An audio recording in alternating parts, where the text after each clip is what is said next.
គ្រប់ជំរាបសួរទៅកាន់អ្នកគ្នាថ្ងៃមកជួបជាមួយខ្ញុំលោកបាទម្ដងទៀតហើយនេះខ្ញុំមកបង្ហាញពីរបៀបនៃការdeploy នៅ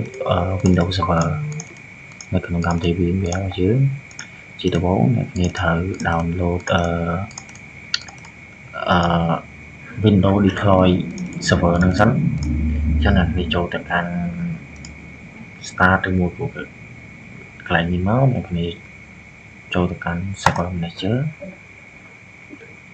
ហើយអ្នកគ្នាធ្វើការ add role and feature បើសិនអ្នកគ្នាអត់មានដោយសារខ្ញុំ slow បន្តិចចាំតិចសិនអត់ដល់ដល់ដល់ទេ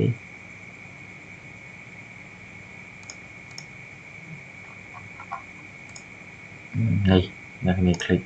next ហើយអ្នកគ្នាត្រូវ install វាមកនេះអ្នកគ្នាឃើញទេមុនវាអត់មានទេតែយើង tick អាហ្នឹងមកយើង install អានេះមួយអ្នកគ្នា install យើងចុច next មក install តាមហ្នឹងមកវារួចជាការស្រេច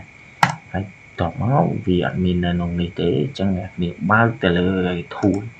ហើយអ្នកគ្នា select ចូល Chrome អ្នកគ្នាឃើញ Windows Deployment Server អ្នកគ្នា click លើហ្នឹងមួយអ្នកគ្នាត្រូវបង្កើតក៏ដូចជាត្រូវ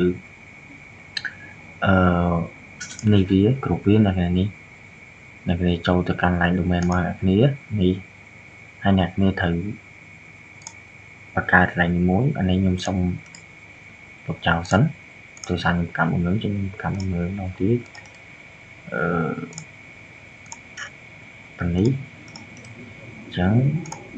អ្នកគ្នា click line នេះយក next អ្នកគ្នា select ទៅលើនេះ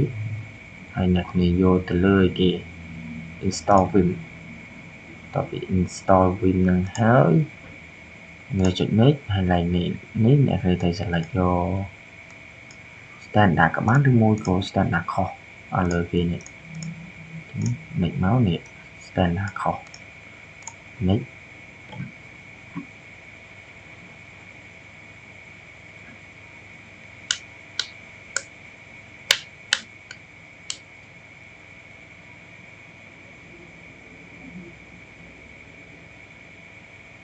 ចឹងអ្នកគ្នាគ្រាន់តែ fin នេះវាមកនេះយើងបាននេះមួយបាទបានយើងតឡើងសោះមិញបានមួយ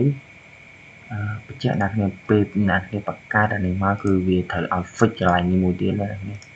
គ្នា complete fix វាហ៎កន្លែងនេះ complete បញ្ជាក់កន្លែងហ្នឹងហើយចឹងមកអ្នកគ្នាថា boot image នេះមួយទៀតចឹងនេះ add boot image browser ហើយអ្នកគ្នាយកគេ boot image អ្នកគ្នាមកគាត់ next យកទៅអស់មក next boot image next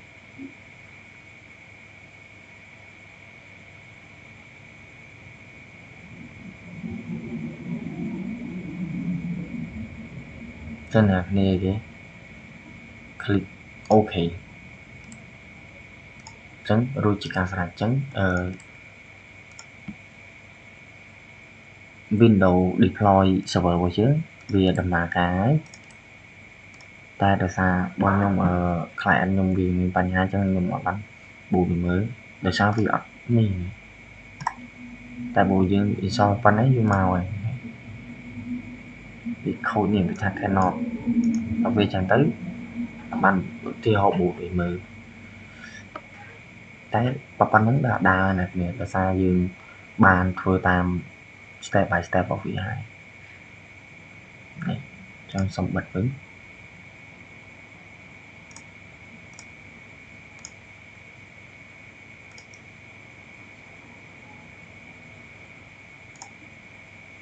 ចឹងវីដេអូរបស់ខ្ញុំគឺមានតែប៉ុណ្្នឹងទេបើមានកន្លែងណាអត់យល់ក៏សូមអធិស្ឋានសូមទោសផងព្រោះបាទសូមអរគុណ